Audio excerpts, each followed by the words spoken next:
Hello dear student welcome to SS explanation centre.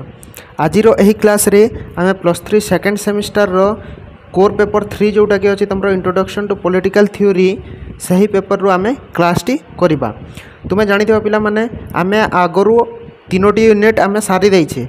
आज class रे आम तुमरो लास्ट यूनिट जोटा कि रोची सिटीजनशिप विषय रे आम पढ़ा। नागरिकतार अर्थ कौन यही भिडियो रे आम पढ़ा। बुझीगला यूनिट नंबर 4 रो क्लास 1 एटा माने तुमर 3टी यूनिट सरी जाइए। सेटा जो मैंने देखी ना हो चैनल को विजिट करके देखी नियो। आज क्लास रे आम नागरिकतार अर्थ कौन से विषय रे आम पढ़ा। बुझी होची तो जो मैंने वर्तमान पर्यंत आमर यही चैनल को सब्सक्राइब करना हो से मैंने दयाकोरी सब्सक्राइब करनी। कारण तुमर यही चैनल रे तुमर क्लास गुड़ कंडक्ट करा जाउची important MCQ long question discussion कराहबो। सेते तुम्हें सब्सक्राइब करनी आ वीडियो गोटे लाइक निश्चित भाव में कर दियो। ठीक अच्छे पिला माने और जो मैंने देखी ना हो क्लास गुड़ाक से मैंने चैनल को विजिट करके देखी नियो किंबा मु प्लेलिस्ट देदेवी से प्लेलिस्ट रे देखी नेब। तो आज क्लास आम स्टार्ट करवा चलतु जे आम देखा मीनिंग ऑफ सिटीजनशिप आम देखा। ऐतिहासिक भाव नागरिकतार अर्थ पाश्चात्य राजनैतिक परंपरा रे व्यक्तिगत एक साधारण अवस्था को बुझाई थाए कौन फॉर्मल स्टेटस को बुझाई थाए। ठीक अच्छे जो थे कि व्यक्ति किसी अधिकार और आनुगत्य द्वारा आबद्ध हो एक राजनैतिक तथा सामाजिक सीमा मध्य अवस्थान कर कौन राजनैतिक और सामाजिक सीमा मध्य रोटे व्यक्ति जड़े कहते कौन जे जी ए पोकक बुझी जे जी ए पोकक मतरे यही प्रकार नागरिकता धारणा निश्चित भाव पुरातन अटे। जेमिति कि पुरातन ग्रीस और रोम रो नागरिकता धारणा जेमिति थिला समयानुसारे ताहा साधारणतांत्रिक बा रिपब्लिकन एवं उदारवादी बा लिबराल आख्या पाइथिला। तो बुझी होची तो एबे आमे देखिबा को थिरो आछे अरिस्टोटल कोन कहजंती से विषय रे आमे टिके देखिबा नागरिकतार अर्थ। बुझी होची ग्रीक नागरिकतार छाप राजनीति विज्ञान जनक अरिस्टोटल द्वारा लिखित द पॉलिटिक्स रे परिदृष्ट हुए। ग्रीक नागरिक छाप माने ग्रीक भाषा रे नागरिकतार अर्थ कौन आम कौटी जाके पढ़ा आमर जो राजनीति विज्ञान जनक किए अरिस्टोटल पुस्तक कौन द पॉलिटिक्स बुक रे लिखिछंती से बुझेला। से बुक रु आम जापर से एथेन्स को एक नमूना राष्ट्र भाव में ग्रहण करछंती कौन एथेन्स को मनुष्य को एक राजनैतिक प्राणी भाव में अरिस्टोटल अभिहित करते। मनुष्य man is a social animal तुम्हें जान किए कहते अरिस्टोटल कहते। तार कारण कौन एक राजनैतिक परिवेश रे वंचित ही आम मनुष्य समाजर प्रकृति। से कहते राजनैतिक परिवेश रे बंचिबा ही मनुष्यर समाजर प्रकृति। मनुष्यर गोटे प्रकृति अच्छी जे राजनैतिक परिवेश रे बंचिब से किए कहते अरिस्टोटल। तांको मतरे वास्तव में केवल नगर राज्य रे ही नागरिकतार वास्तव चित्र उपलब्ध करबा। अरिस्टोटल मतरे नगर राज्य बा सिटी स्टेट रे ही आमे नागरिकतार वास्तव चित्र देखि परिबा। किए कहउचंदी हमरो father of political science Aristotle. ठीक अछि नागरिक बा सिटीजन शब्दटी कोठी आछि लैटिन शब्द एटा इंपोर्टेंट पॉइंट सिविस रु आछि। बुझी होछि लैटिन शब्द सिविस रु आछि मन रखनियो। सिविस रो अर्थ कौन सिविस रो अर्थ होछि सिविस रो अर्थ है नगर राज्य बा सिटी स्टेट। सिविस रो अर्थ बुझी होछि नगर राज्य बा सिटी स्टेट। ग्रीक देशर नगर राज्य गुड़िकर आदिवासी मानक नागरिक बोली कह जाउतला। ग्रीक देश रो नगर राज्य गुड़िकर आदिवासी जो आदिवासी बा लोक माने थिले तांको नागरिक बोली कह जाउतला। एणु आक्षरिक अर्थ रे कौन कह जाए नागरिक शब्द सही आदिवासी मानक सूचित करे जो मानकर बास करिवार मौलिक अधिकार अच्छी माने कौन जो मानकर बास करिवार अधिकार अच्छी ताहाकू नागरिक बोली कह जाउथिला। बुझीगला सही टाइम रे किंतु नागरिकर यही प्राचीन अर्थ वर्तमान आ उपयोगी नुहे। एटा होचे प्राचीन अर्थ बहुत आगरू यह कह जाउथिला किंतु वर्तमान यह उपयोगी नुहे। वर्तमान टाइम रे अरिस्टोटल मतरे अरिस्टोटल कौन कहते जे शासन करने और शासित होगा योग्यता हासिल करिथिबा व्यक्ति ही नागरिक। अरिस्टोटल कौन कहते शासन करने और शासित होगा योग्यता କ'ଣ ଶାସନ କରିବା ଆଉ ଶାସିତ ହେବା ଯୋଗ୍ୟତା ଯାହାର ଅଛି ସେ ହେଉଛି ନାଗରିକ। ଶାସନ କିଏ କରିଥାଏ ଆଉ ଶାସିତ କିଏ ହୋଇଥାଏ? ମାନେ ଶାସକ ଆଉ ଶାସିତ ଯେଉଁମାନଙ୍କର ଯୋଗ୍ୟତା ଅଛି ସେମାନେ ହିଁ ନାଗରିକ ବୋଲି ଆରିଷ୍ଟଟଲ କହିଛନ୍ତି। କିଏ କହିଛନ୍ତି ଏଇଟା ମନେ ରଖିବ, ଆରିଷ୍ଟଟଲ କହିଛନ୍ତି।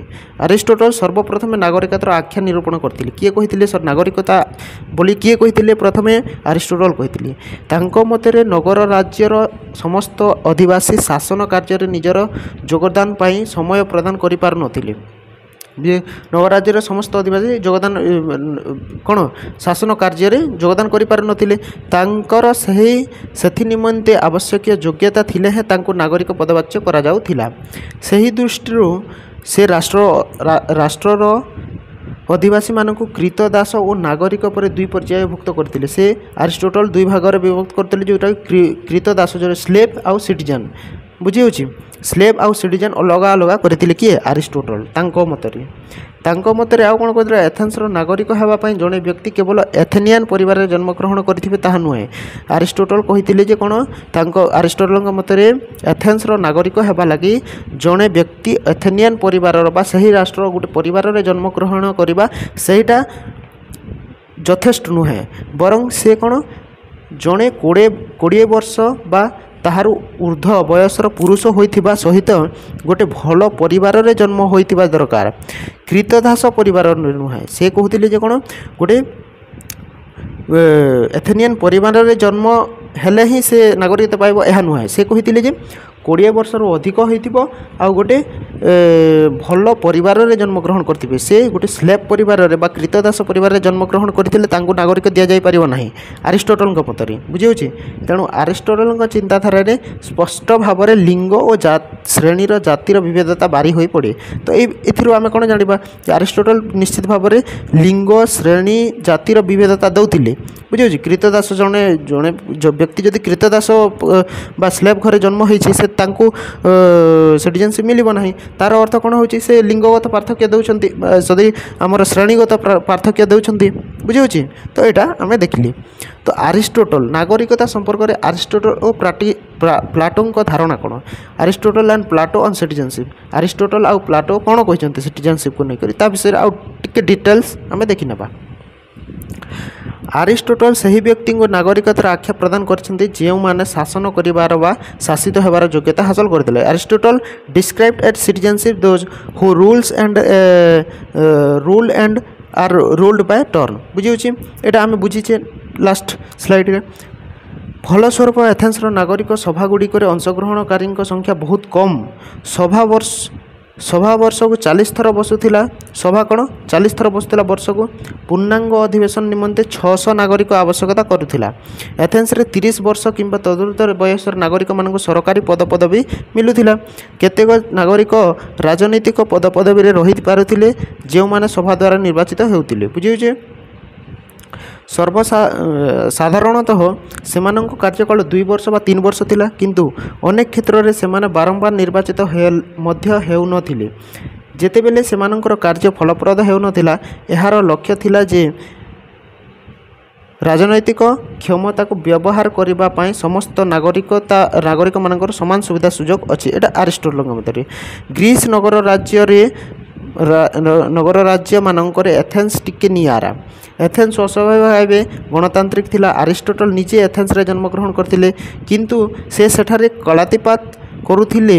ଯେହେତୁ ସେ ଏଥେନ୍ସର ନାଗରିକ ଥିଲେ ସେ ଏକ ମିଶ୍ରିତ ଗଣତନ୍ତ୍ରକୁ ପସନ୍ଦ କରୁଥିଲେ, ଯାହା ରାଜତନ୍ତ୍ର ଓ ଅଭିଜାତତନ୍ତ୍ର ମୋନାର୍କିଆନ୍ ପ୍ଲସ୍ ମୋନାର୍କି ତା ସଙ୍ଗେ ସଙ୍ଗେ ଆରିଷ୍ଟୋକ୍ରାସିକୁ ସେ ଏକତ୍ରିତ କରିବା ପାଇଁ ଚେଷ୍ଟା କରିଥିଲେ। କିଏ? ଆରିଷ୍ଟଟଲ।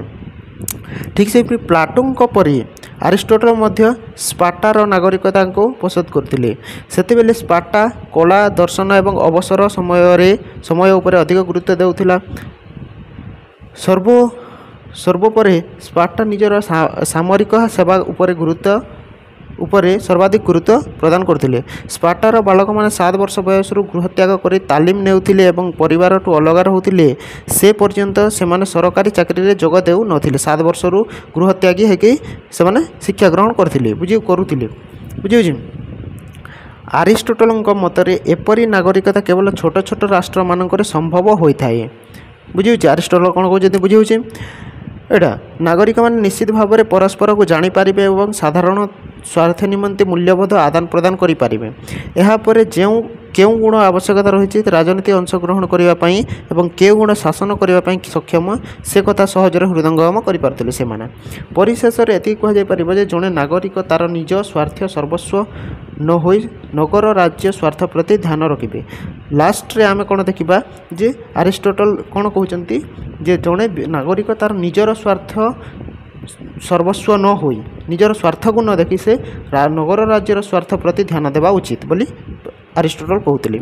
वर्तमान आम प्लाटो विषय टी देखी ना प्लाटो कौन कहते प्लाटो तांको आदर्श राष्ट्र प्रथम दुई श्रेणी अर्थात शासक तत्वावधान शासकधारक और सैनिक शासक नागरिकर मर्यादा देते बुझी अर्थात तृतीय श्रेणी सेवक श्रेणी को एथुरु वंचित रहे। तुम्हें जानी पिला माने जे प्लाटोंकर तीनोटी श्रेणी क्लास तीनोटी श्रेणी थिला प्रथम जोटा कि शासक दुई नंबर जोटा कि सैनिक आउ तृतीय जोटा कि सेवक श्रेणी थिले।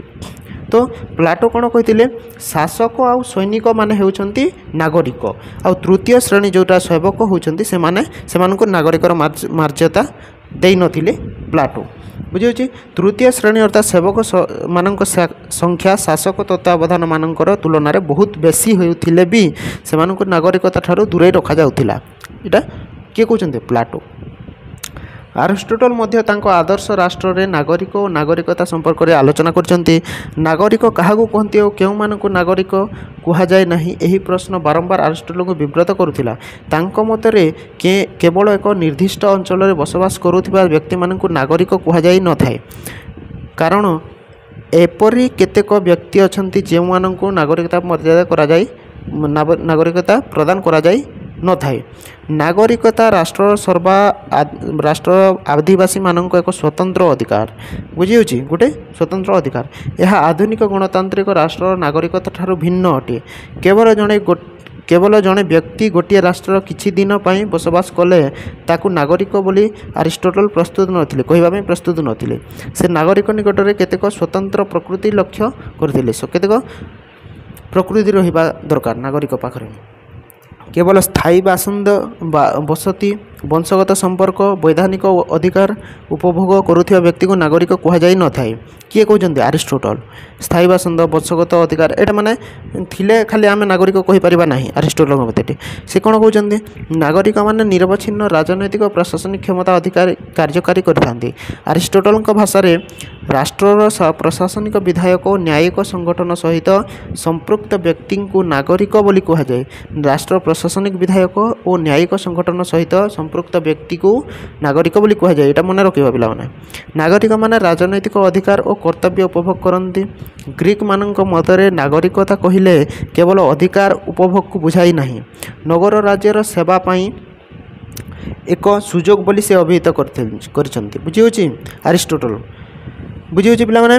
तो यहाँ हूँ अरिस्टोटल आउ प्लाटो जो चिंताधारा नागरिकता को लेकिन। तो आशा करुँची नागरिकतार अर्थ कौन बुझे आम नेक्स्ट क्लास रे आम नागरिकता आउ राष्ट्र कौन से विषय रे जानिबा जे आम केमिति नागरिकता पाई परिबा से विषय रे जानिबा हमरो नेक्स्ट क्लास रे बुझे। तो यही क्लास रे एतिक मात्र थिला पिला माने।